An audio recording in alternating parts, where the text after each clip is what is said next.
नमस्कार, मैं हूं आपके साथ मोनिका गुप्ता और आप देख रहे हैं हमारे छत्तीसगढ़ बुलेटिन की शुरुआत करेंगे खास खबरों के साथ। प्रधानमंत्री नरेंद्र मोदी के जन्मदिन पर नामीबिया से लाए गए 8 चीतों को इस वक्त सुर्खियों में वो 8 चीते हैं। एक समय भारत देश में भी चीतों की संख्या बहुतायत थी, लेकिन अन्य कारणों के चलते वो लुप्त हो गए। देश में आखिरी बार चीते कोरिया जिले में मौजूद थे। रामगढ़ के जंगल में 3 चीतों की मौजूदगी की बात कही जाती है, जिनमें एक मादा और 2 उसके शावक थे, जिनका शिकार तत्कालीन राजा स्वर्गीय रामानुज प्रताप सिंह देव ने साल 1947-48 में किया था, और जिसके बाद से भारत देश से चीतों का अस्तित्व ही समाप्त हो गया था और 1952 में इसे विलुप्त करार दे दिया गया। बहरहाल जो भी हो, लुप्त होने के बाद भारत देश में एक बार फिर से चीतों की वापसी हो गई है और उनका संरक्षण कूनो पार्क में किया जा रहा है। उम्मीद जताई जा रही है कि आने वाले समय में उनकी संख्या में जरूर इजाफा होगा।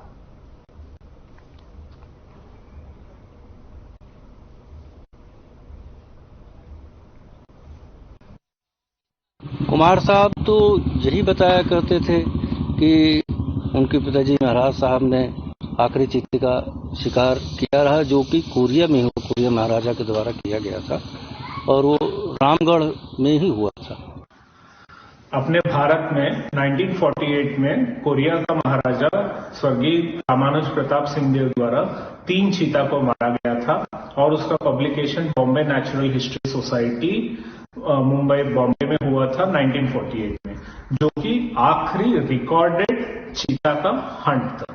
और 1952 में अपना भारतीय सरकार ने चीता को, एशियाटिक चीता को भारत से एक्सटिंक्ट घोषित किया है। इसके बारे में कोई विचार रखने या नहीं रखने की कोई ऐसी सिचुएशन है ही नहीं। हाँ, मेरे ग्रैंडफादर चीता मारे थे, पर वो आखिरी चीता था इसका प्रूफ आज दिन तक या ऐसी कोई बात नहीं आई है कभी, तो हम इसको ऑथेंटिक कैसे मान लें कि वही आखिरी चीते थे और उसके बाद कहीं चीते मिले ही नहीं।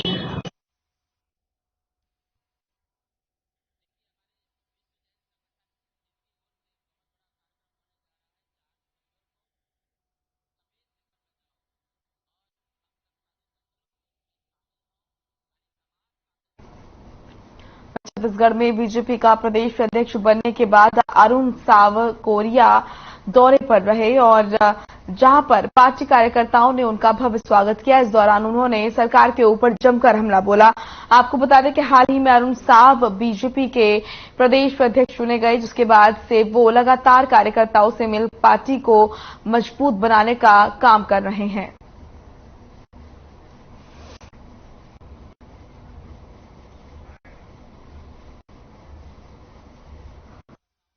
आज प्रदेश में विकास के सारे काम ठप हैं। छत्तीसगढ़ माफिया गढ़ बन गया है। कोल माफिया, रेत माफिया, शराब माफिया, भू माफिया, ऐसे माफियाओं का गढ़ बन गया है। छत्तीसगढ़ को कर्ज में डुबोने का काम किया जा रहा है और इसलिए छत्तीसगढ़ की जनता अपने आप को ठगा हुआ महसूस कर रही है। इस सरकार से जल्दी छुटकारा चाहती है।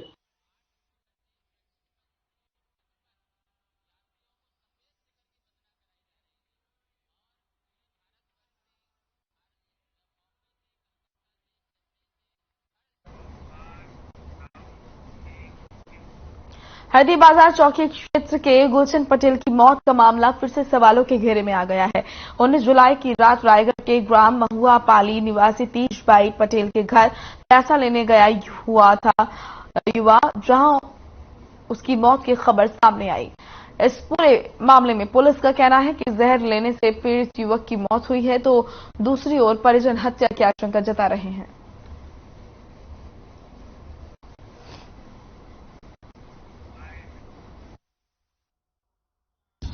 और जानकारी नहीं मिलने से लड़के का फिर से खोजबीन शुरू किया, जो महुआ पाली में तीजबाई पटेल के यहाँ जाना हमको पता चला है और तीजबाई पटेल के द्वारा बुलाया गया था फोन के माध्यम से और मेरा लड़का वहीं गया था और वहीं से मेरे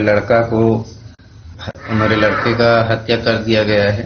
साजिश तौर पे और साक्ष्य छुपा के खातिर उल्दा रोड में फेंक दिए गए हैं और ये बताए गए कि ये पहचान ले है हत्या नहीं ओकर आत्महत्या नहीं करे वो हत्या किए गए हैं।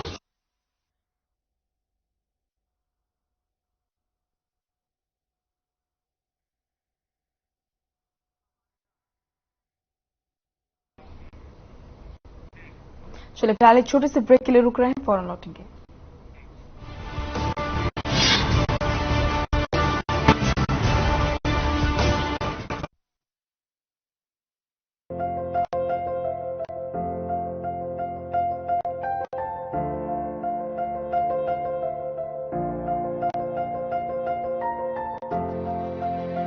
Success does not only depend upon hard work, but consistent hard work. And this is what I've learned from BKCI.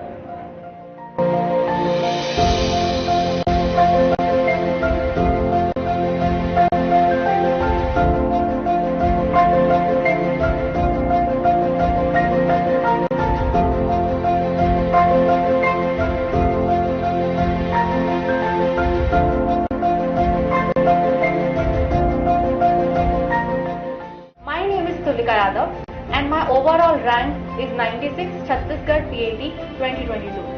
I was from biology stream and changing my stream from biology to agriculture was a difficult decision, like for many of you now. I would suggest you to ask your seniors, take ground report. What you will get is BKCI is the best.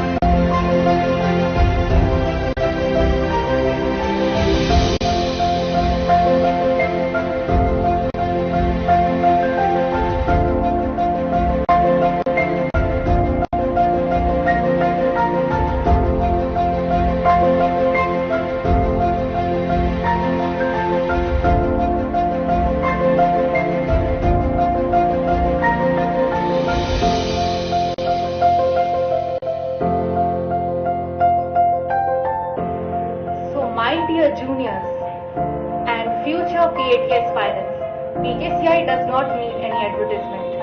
Its ex-students are its true advertisement. As our Honorable Director Sir always says, BKCI is not an institution, it's family, and I'm very proud to be part of BKCI. Thank you. सफलता की राह में BKCI के साथ मैं लक्ष्मण साहब, my PAT rank is 72. My name is Anil Sahu, a student of BKCI. My overall rank 30. Myself Akib Khan, student of BKCI. My overall rank is 51. मेरा नाम कौशल कुमार साहू है और मेरा CGPAT में ओवरऑल रैंक 49।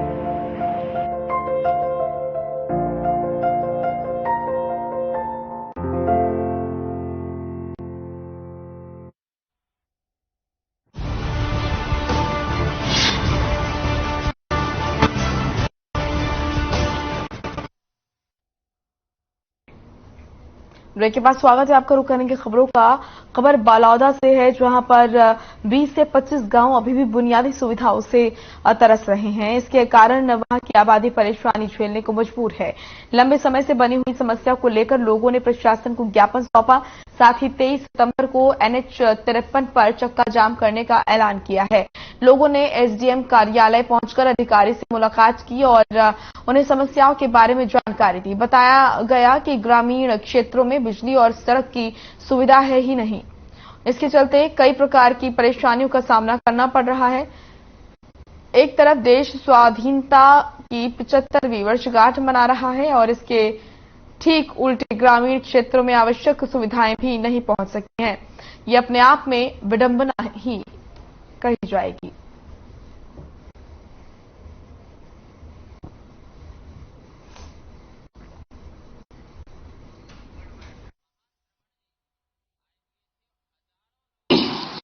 जैसे पहले यहाँ पे मरीज आते हैं, पहले उसकी हम कंडीशन लिखते हैं, किस कंडीशन में, अगर उसकी कंडीशन हमें स्थिति से बाहर लगी, खतरे से बाहर लगी, तो यहाँ से 500 मीटर की दूरी पे एक पेड़ है जहाँ पे नेटवर्क आता है, वही नेटवर्क पे जाके हम लोग 102 या 108 को कॉल करते हैं और अपने उच्च अधिकारी को इसके बारे में अवगत कराते हैं।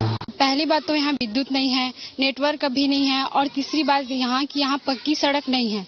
पक्की सड़क नहीं होने के कारण यहाँ आने जाने में बहुत ही परेशानी होती है, और मेन जब किसी की तबीयत खराब हो जाती है तो 108 बुलाने में हम लोगों को बहुत ही दिक्कत जाता है, जिससे कि उस मरीज की मृत्यु भी हो जाती है, और अभी तक शायद हो भी गई है। और सेकेंड बात ये कि यहाँ विद्युत नहीं होने के कारण बच्चों लोगों को बहुत ही परेशानी होती है पढ़ाई में।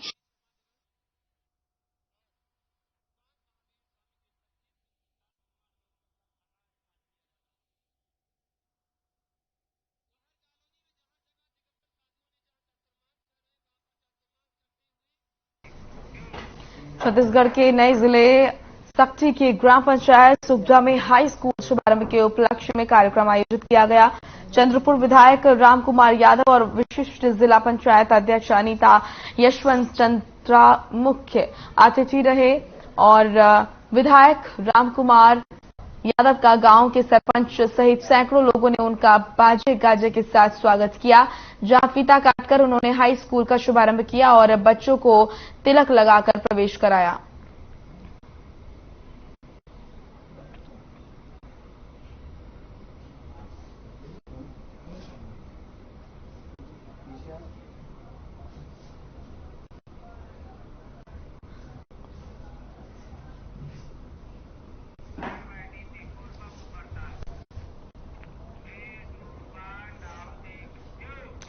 कोरबा में पूर्व गृह मंत्री ननकीराम कंवर अनिश्चितकालीन भूख हड़ताल पर बैठ गए हैं। इस दौरान कचरी मार्ग सड़क निर्माण के लिए अधिग्रहित भूमि के मुआवजे की मांग कर रहे हैं।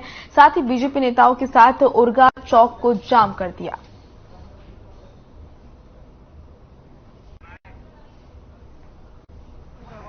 वार्ता घाट नहीं है, किसान कह रहे हैं कि हम अपने खेत कमाएंगे सीधा सीधा, है ना।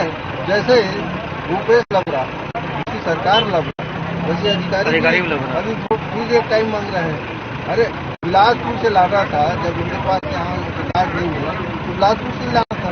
अभी रिकॉर्ड जरूरी है कि बिलासपुर में होगा, ठीक है। पहले रिकॉर्ड भी था बिलासपुर, जिला बिलासपुर, लेकिन आज तक इनको ले आना चाहिए था।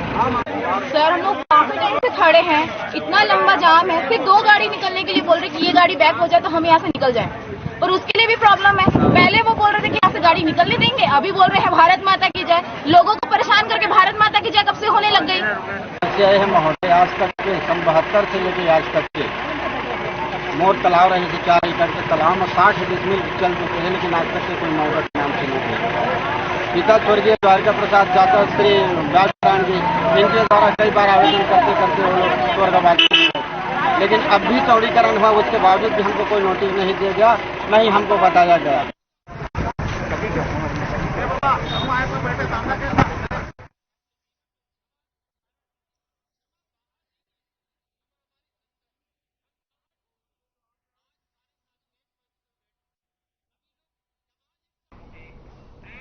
चलिए फिलहाल एक छोटे से ब्रेक के लिए रुक रहे हैं, फौरन लौटेंगे।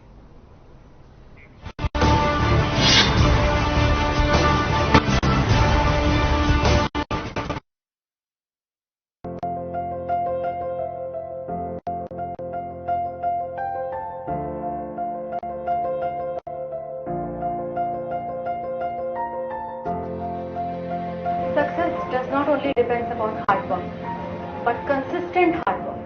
And this is what I've learned from BKCI.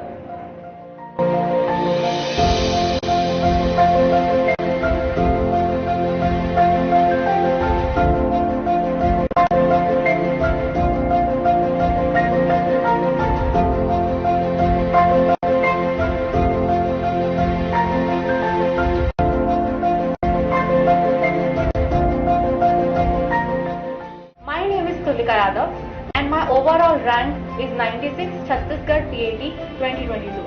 I was from biology stream, and changing my stream from biology to agriculture was a difficult decision, like for many of you now. I would suggest you to ask your seniors. Take ground report. What you will get is BKCI is the best.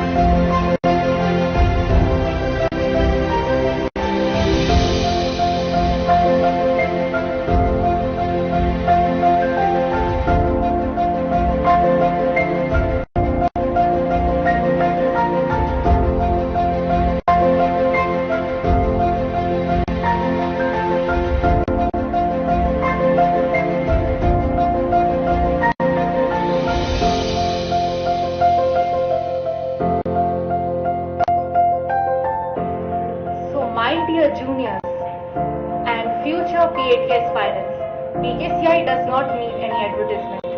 Its ex-students are its true advertisement.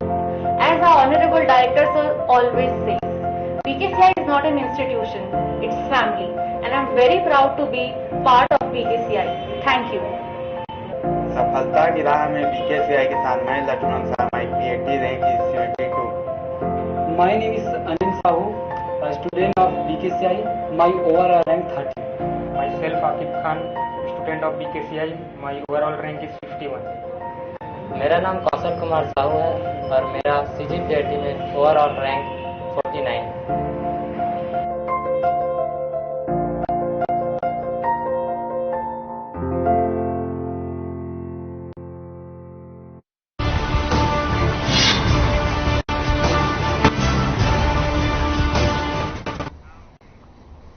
Break के बाद स्वागत है आपका। अब रुक करेंगे खबरों का। खबर कोरबा से है, जहां नगर निगम की ओर से संचालित आंगनबाड़ी भवन के गटर को शीला पट्टिका से ढके जाने से विपक्ष काफी आक्रोशित है।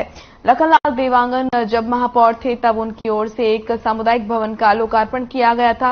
इसमें उनके और अन्य जनप्रतिनिधियों के नाम की शीला पट्टिका लगी हुई थी, लेकिन वर्तमान में नगर निगम के सफाई कर्मियों की उदासीनता और लापरवाही की वजह से उक्त शिला पट्टिका को निकालकर उसी से गटर को ढांक दिया गया, जिसे लेकर नेता प्रतिपक्ष आक्रोशित हो गए और इस किए गए कार्य को जनप्रतिनिधियों का अपमान होना बताया। जनप्रतिनिधियों ने नगर निगम आयुक्त को संज्ञान में लेकर दोषी कर्मचारियों और अधिकारियों पर उचित कार्रवाई करने की मांग की है।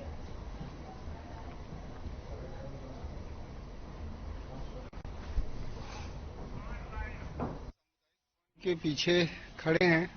यहाँ पर एक पुराने शिलालेख को बदल के नया करने का काम किया गया। अभी राजकिशोर प्रसाद जी महापौर बैठे हैं और आप देख सकते हैं कि उनके कार्यकाल में कितना घोर अपमान हो रहा है कि जब लखन देवांगन जी महापौर थे और तुलसी ठाकुर जी एल्डरमैन, हमारे बगल में पंकज देवांगन जी पार्षद हैं और उन्हीं का यह वार्ड था, वहां के ये जनप्रतिनिधि थे और इन्होंने प्रस्ताव देकर और आंगनबाड़ी का निर्माण कराया था।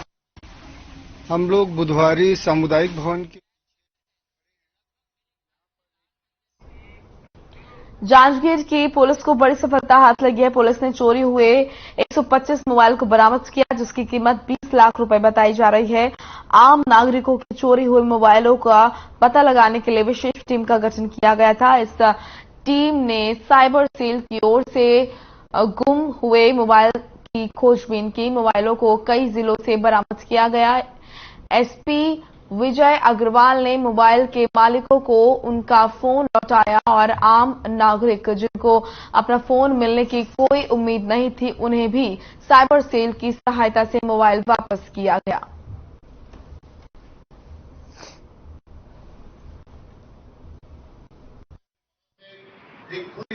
मोबाइलों को तलाश करने की जिम्मेदारी साइबर सेल को दिया गया था और साइबर सेल की मदद से कुल 125 नग कीमती मोबाइल को बरामद किया गया था और उनके मोबाइल मालिकों को संपर्क कर ये मोबाइल आज वापस किया गया है उन मोबाइल मालिकों को, जिसकी कीमत लगभग 20 लाख रुपया आंका गया है। जितने साइबर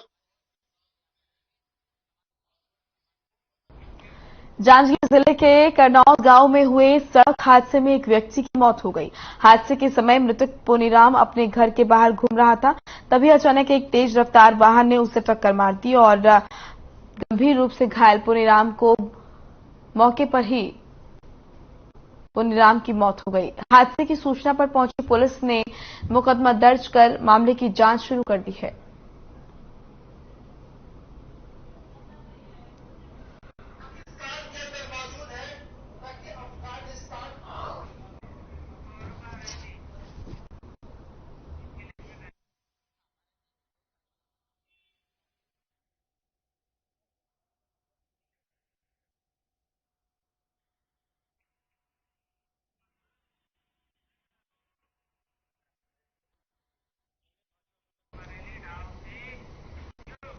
कोरबा शहर को साफ सुथरा रखने और लोगों को जागरूक करने के लिए निगम ने इंडियन स्वच्छता लीग का आयोजन किया। इस कार्यक्रम में निगम अधिकारियों के साथ स्थानीय लोगों ने भी शिरकत की। आयोजन को सफल बनाने के लिए निगम ने ऑनलाइन कैंपेन चलाया था, जिसमें बड़ी संख्या में युवाओं ने रजिस्ट्रेशन कराया। जागरूकता कार्यक्रम के तहत घंटाघर से एक रैली निकाली गई और लोगों को स्वच्छता के लिए जागरूक किया गया। रैली में शामिल युवाओं ने पौड़ी बहार में तालाब और मुक्ति धाम की सफाई की और इस मौके पर निगम आयुक्त और महापौर ने मीडिया से बात करते हुए कहा कि सफाई हमारा व्यक्तिगत दायित्व है।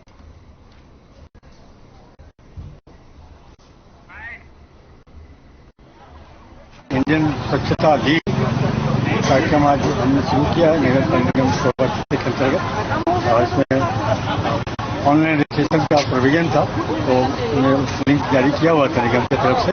सबने खास करके जो साथियों ने उसमें रजिस्ट्रेशन किया और आज हम ओपन थिएटर घंटाघर से एक मैराथन दौड़ के रूप में आज कार्यक्रम शुरू किए हैं।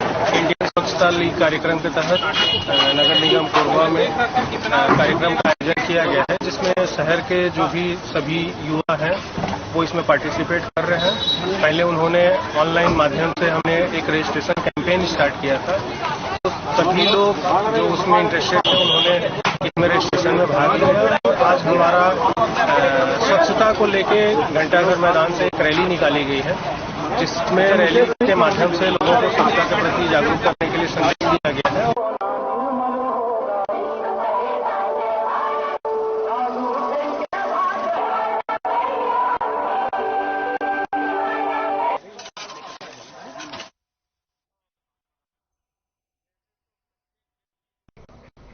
चलिए अब खबर राजनांदगांव से है, जहां प्रदेश के बीजेपी उपाध्यक्ष और राजनांदगांव लोकसभा के पूर्व सांसद मधुसूदन यादव और पूर्व सांसद अभिषेक सिंह की चिटफंड मामले में नोटिस उनको भेजा गया है। इसके बाद यहां की राजनीति गर्मा गई है और बीजेपी नेताओं ने पुलिस पर सरकार के दबाव में काम करने का आरोप लगाया है। पुलिस ने अलग अलग थानों से धारा 420 के तहत बीते 13 और 14 सितंबर को एक नोटिस जारी करते हुए इन्हें 16 सितंबर सुबह 11 बजे न्यायालय में पेश होने को कहा था।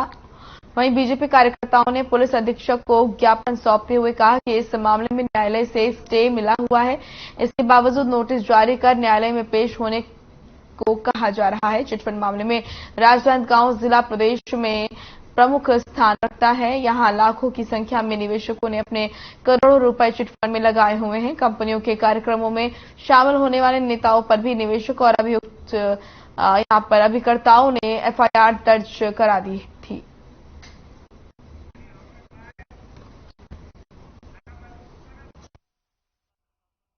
हम लोग यदि अपनी कोई बात, अपना पक्ष रखने के लिए पुलिस के पास जा रहे हैं, उनको अपना पक्ष लिखित में दे रहे हैं, तो वो लेने से इनकार कर रहे हैं। आखिर ऐसा क्यों?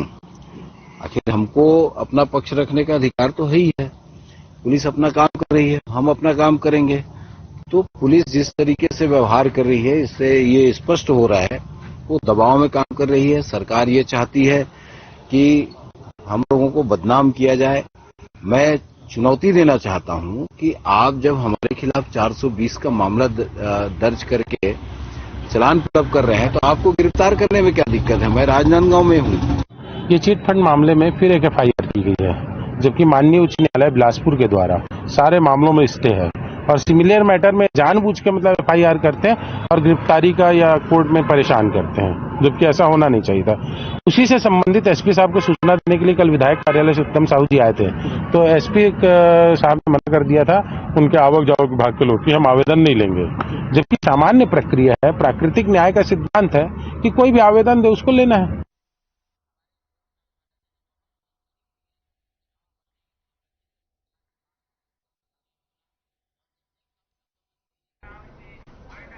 चलिए फिलहाल इस बुलेटिन में इतना ही। आप देखते रहिए हर खबर। नमस्कार।